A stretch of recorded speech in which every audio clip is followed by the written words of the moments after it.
So the heading here looks good. Let's go back to the application and uncomment the food type .name. This time it will be menu item .name. Let me copy this and paste it about 3 more times for now. Actually, let me paste it 4 times. We have description here. Let's do that. Next we have the price. And then we have the image. Now when we are working with image, this will be a file type. So we do not want the tag helper right here. We will just say type is equal to file. We will give that a name of files and let's give that an ID of upload box. We do not want any validation. Let me remove that. Now let's go back and refresh and see those properties. Perfect, this is looking great. Next, what we want here is a drop-down for category and the food type. How do we implement that? Think about what will be all the categories and what will be all the food type that you need to display. For that, we will have to retrieve a list of all the food types and category from database and assign that to a drop-down. So if we go back to our application and if we examine the page model, we only have a menu item. Here we need more properties because we want to store drop-downs. So we can add a public IEnumerable of select list item, which is drop-down. That is inside ASP.NET Core.mvc.rendering. So you will have to add that using statement and then the select list that we want to call this. Let's call the first one as category list. We will have the getter and setter. We will copy this and paste it again. The next one that we want is the food type list. Now this will automatically be binded in post because we have bind properties on top. So that will bind all the properties that we define in a model. Even if there are more than one properties, it will bind all of them. Inside the get handler, we will have to populate our category list. In order to populate, we will call unitofwork.category.getAll. That will retrieve all of the categories. On there, we can call a select statement and we can do a custom selection. So we are saying that I goes to, we want to create a new select list item. So we want to create a drop-down, but on that drop-down, what should be the text and value? So here we are referencing all of the entities of category with the name of I. You can see here we have all the properties like we have ID and display order. For text, we want to display the name of the category, and for the value, we want the category ID and not the name. So value, we will say I.id and convert that to a string. You can see how simple it is to populate our select list using unit of work. Here we are using projections with the help of select, so that way we are projecting our category and creating a select list item based on text and values from the category that was retrieved. We have done quite a few coding in just 2 lines of code right here. Similarly, we will have to populate our food type list as well. So we will say food type list is equal to, rather than category, this will be food type inside unit of work. So that will populate the drop-down on the get handler.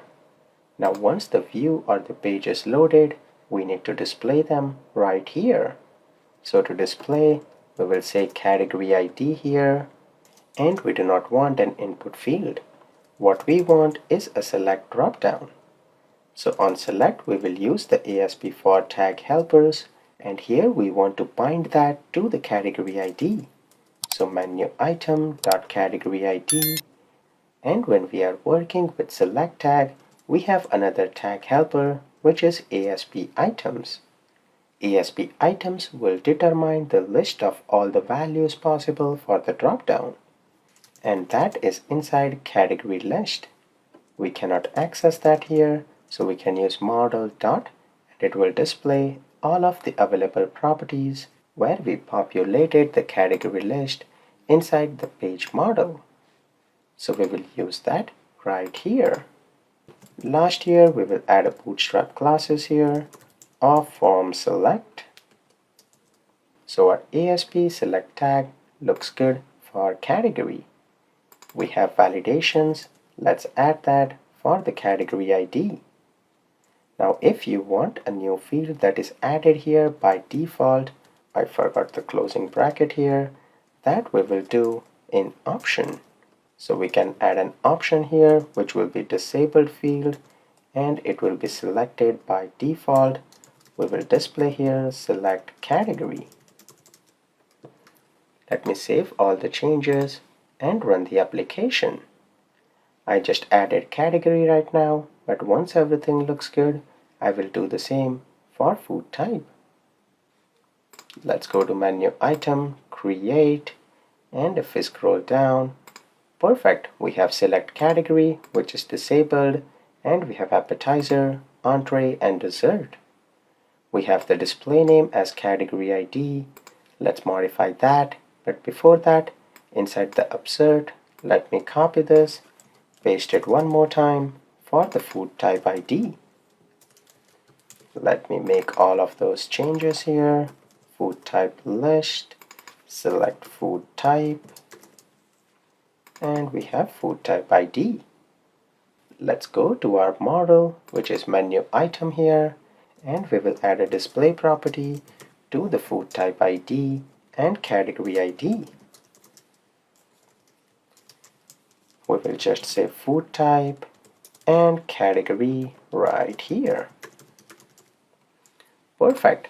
Let's run the application and see the change. If we go to admin, menu items, create new menu item, and we have the food type right here. So our view is looking great to create menu item. Now for description, a single line is not sufficient, and I want it to be a rich text editor. So for that, let me close the application here, and inside the browser here, I will search for TinyMCE. Here we have a HTML editor that I want to use. If you examine the pricing here, the core version is free forever. So I already have an account. Let me sign in. I already have an API key that I can use. If you do not have one, you can just sign up for the account and get your own API key. Inside the documentation, you can see they have also given an example on how to use that. So let me copy the script tag that we have here, go back to the application, and right here, inside the underscore layout, we will paste the script file at the very end. I have the API key right here, so that should work. Now if we go back to our Upsert UI, let's go back. We have the script tag on how to actually use TinyMCE. So let me copy this, and we need to create a text area. So let's go back to the application, and where we have the description, this will be a text area. And do not forget, with text area, you need an explicit closing tag of text area. If this is not present, the text area will not work. It is not a self-closing tag. Once you make this change, let's scroll to the very end where we have the validation scripts partial. Here inside the section of scripts, we will add a script tag, or rather let's just paste what we copied. There is a script tag there already, and the selector is text area. That is what we have for the description. So with that, if you run this project now, you will see the fancy editor in action. Let's go to menu item, create, and great, you can see we have a rich text editor with fancy properties that we can use for description. So with that added, if we hit the create button, we already have some validations. We have category, food type, price, and name as required, so we see a summary as well as individual details. While it is running, let's go back. We do not want the summary. We can remove that, and everything else looks good. Now when we populate all the details and upload an image, how do we process that? Let's do that in the next video. When we hit the create button, whatever image we uploaded, we want to give that a new random grid, and then we have to save the URL. The actual image, let's move that inside www root folder. That is the place for all the static files. So let me stop the application here. Let me pin this inside www root folder.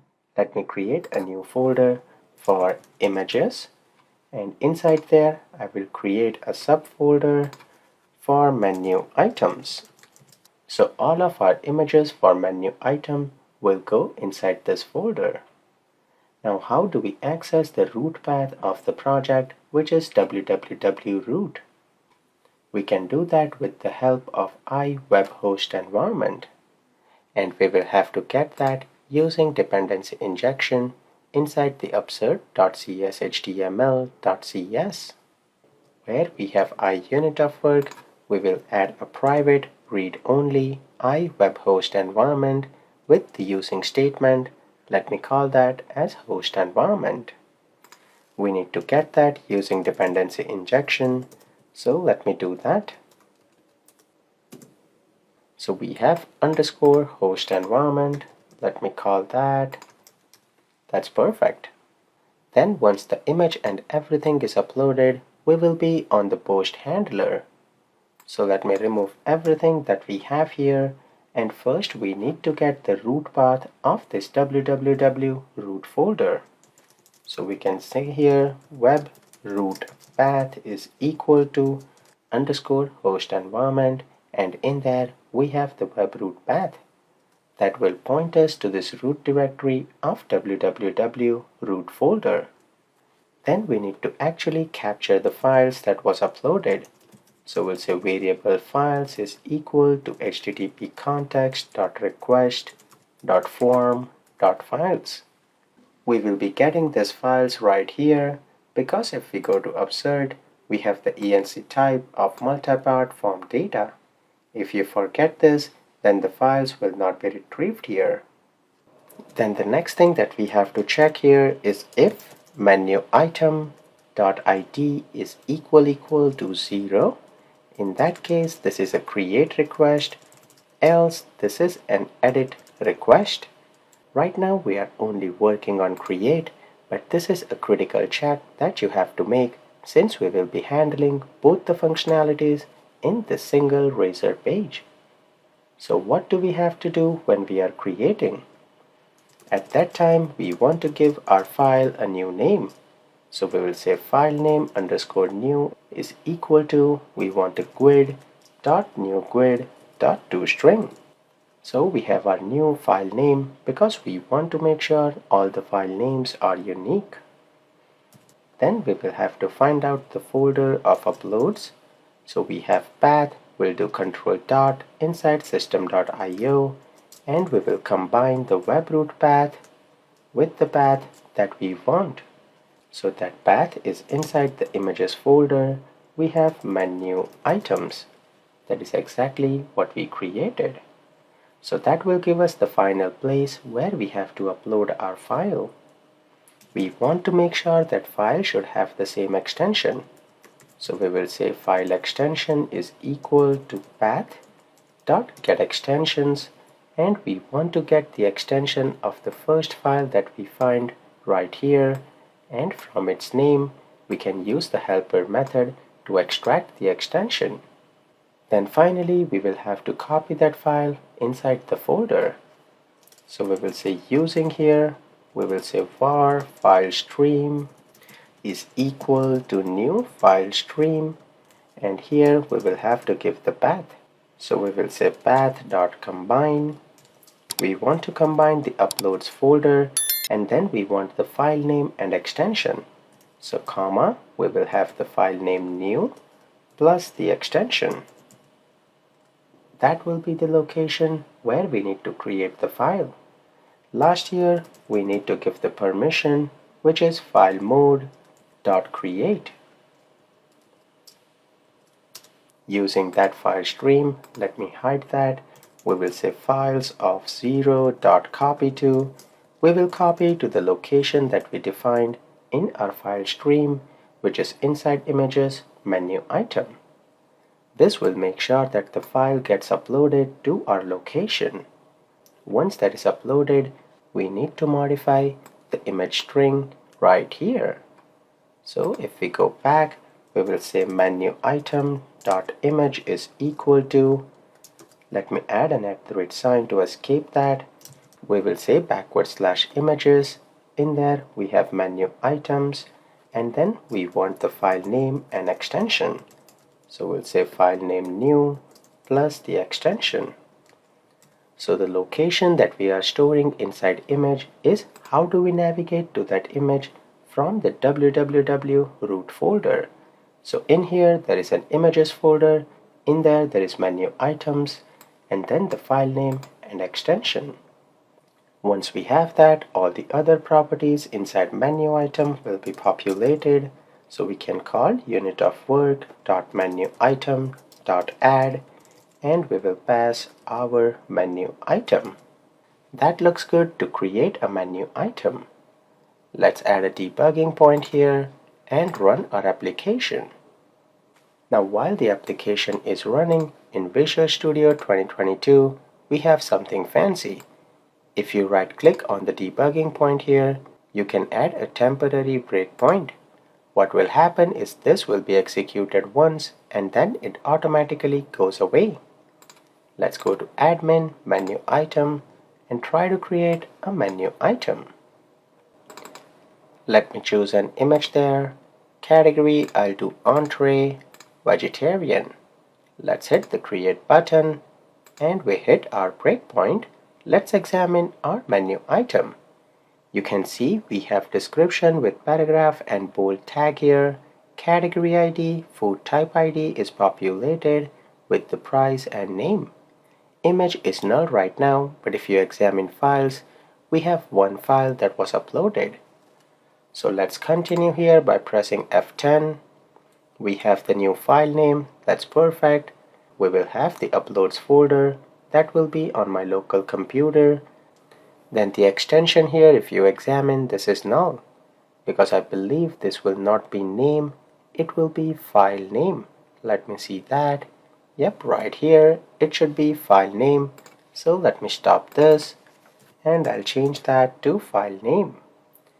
We will have to add our temporary breakpoint and run the application again. Let's try to create the menu item one more time here. Entree, vegetarian, and create. We hit our breakpoint. Let's do F10. We have new file name. The extension is .png. That looks good. Now before you execute this, let me pin here and open the images folder. Menu item. We already have this particular PNG, and you can see the name here ends in E0. That is the new file name that we have. But right now if you go to this folder and try to open, it will give you an error. That is because it is not written right now, it is about to. So let's hit F10 one more time. Perfect, that should be done. But after we exit the using statement, if we go back and open up, you will see the image that we uploaded. So we will save the image path here. That looks good. And let's add the menu item. We will stay on the same page because we are not redirecting it properly. So let me stop the application, and once everything is done, we will redirect to page, and we want to redirect to the index page. Let me save that, but before anything, let's go to SQL Server and see if the record was created.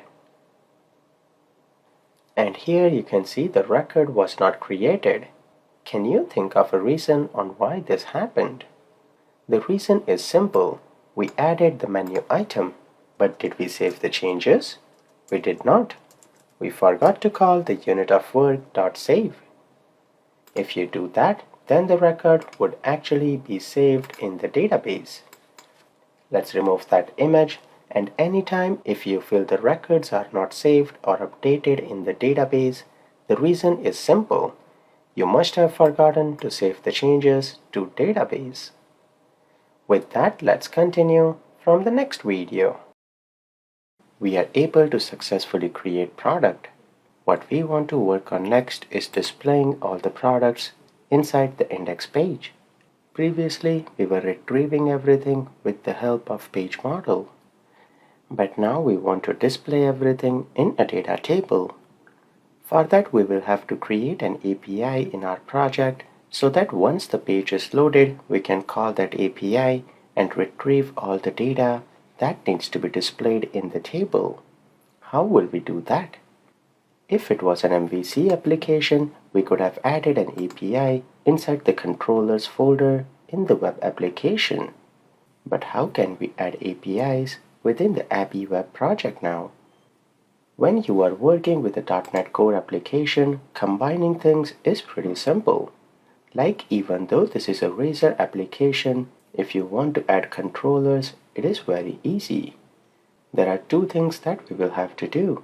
First, let's go to program.cs, and if we scroll down to the request pipeline, where we say how to handle any request that comes in, we have to tell the application that now you also need to handle an MVC or controllers within the route. So where we have map Razor pages, we will just add map controllers. With that, the support for controllers will be added in our application, and it will be able to route that correctly. That's all that we had to do in program.cs. Let me close all the tabs here, and we need to add controllers in our Abby Web project. So within Abby Web, we will right click, add a folder, and this will be controllers. Make sure to name it exactly the same. That is how it will define the route here. Inside there, we will add a controller. Since we named the folder as controllers, you can see here we have the option of adding the controller directly. You can create an API controller, but I will go with an MVC controller because I want to return JSON result. So we will create an empty controller here. Let's give it a name of menu item controller. When you add any controllers, it should always end with the keyword of controller, so make sure you do not break that. Let's add this. Even though we added this as an MVC controller, we know that we want to use this as an API controller, so we can add those two attributes. First is the route that will define what route you will use to access this controller. So we will use API / and then the controller name, which is menu item, and whatever action are inside there. We have the API controller here. That looks good. Using the controller, what we want to do is retrieve all of the menu item and return back. To work with anything related to database, we need the unit of work using dependency injection. We have done that many times, so let's add that, and I will add the using statement for unit of work. So in constructor, we are getting the unit of work implementation. Then the action method that we want to work on will be HTTP get action method, and let me call this as get. Here we will create a variable menu item list, and we will use our unit of work .menu item .get all. We will retrieve all the menu items. Then when we return back, we will just return back JSON, and here we will say new data is equal to menu item list. So that's the JSON that we will return back from the API. Now let me add a breakpoint here and run the application. Let's see if we can hit this endpoint and retrieve the menu item that we created. In order to hit that, the navigation we defined is API / controller. So we'll say API and the controller name is menu item. Let's hit enter, and great, you can see it hits our breakpoint. Let's examine what is being returned right here. Let's examine what is being returned in the list. Here the count is 0 right now because when we tried to create a menu item, if you remember, we did not save any changes. So let's go back and first let me create a menu item. We have appetizer, non-veg, let's create. Let's go to SQL Server and we have our entry right here. Now if we go back to our application and if we hit our endpoint, which is API menu item, let's see what is being returned. Inside the menu item list, we have one record now, and perfect. You can see we have category ID, food type ID, name, description, and other details populated. But if we take a look at the index page of menu item, let me open that up. Right here, we want to display category and food type. It would not be a good approach if we display category ID and food type ID, because to the end user, the IDs will not make any sense at all. So how can we display the actual category name and the food type name when we display the menu item list? Let me show that to you in the next video. We want to display the category and food type name and not just the ID when we are displaying the list. We have the navigation property, which is category and food type right here. So wouldn't it be great if based on this IDs that we have, we populate the navigation property with all the details?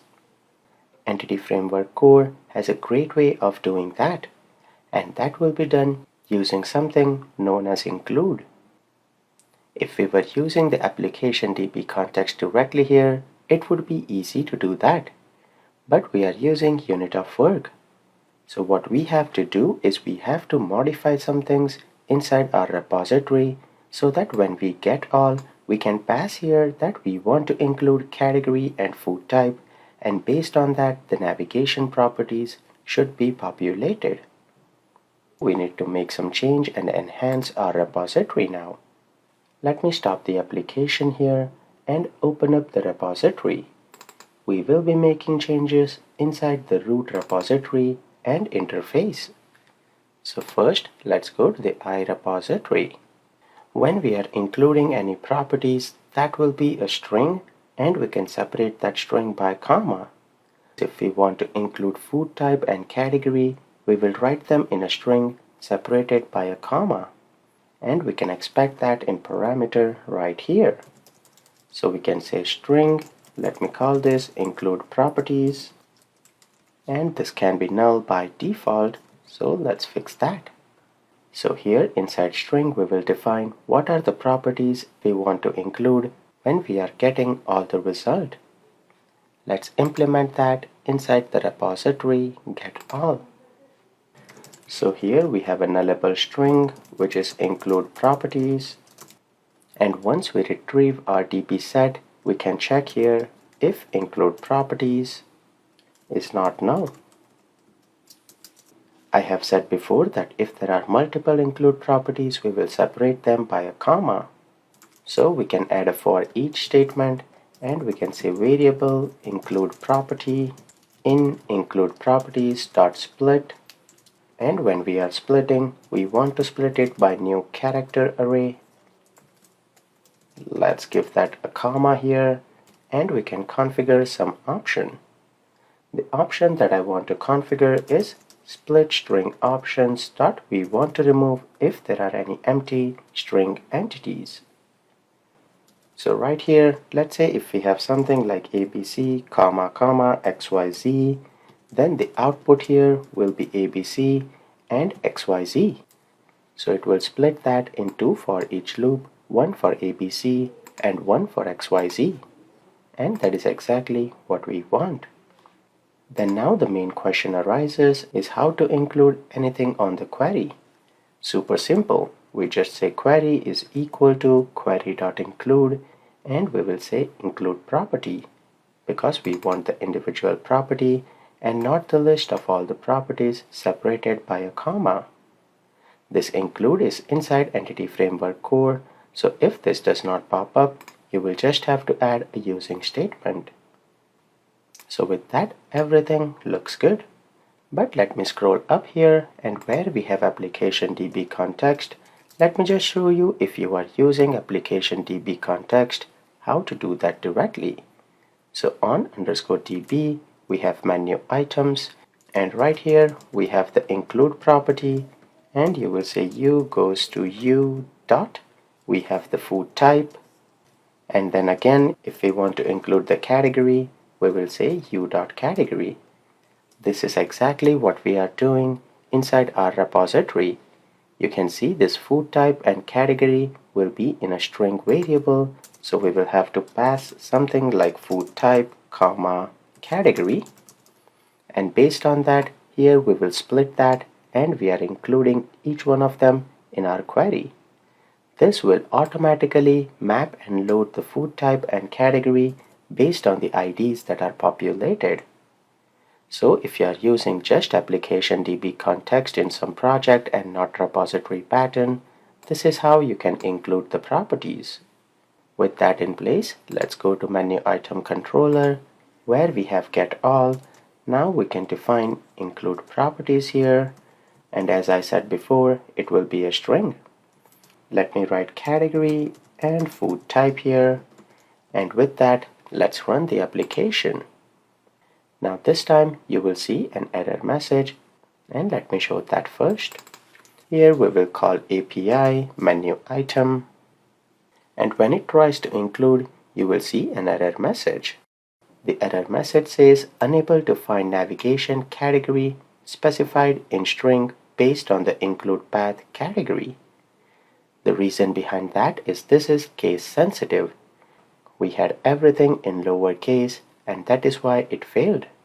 One way to find out what exactly should be the case is if you try to include that directly on application DB context, you can see the case that is given here.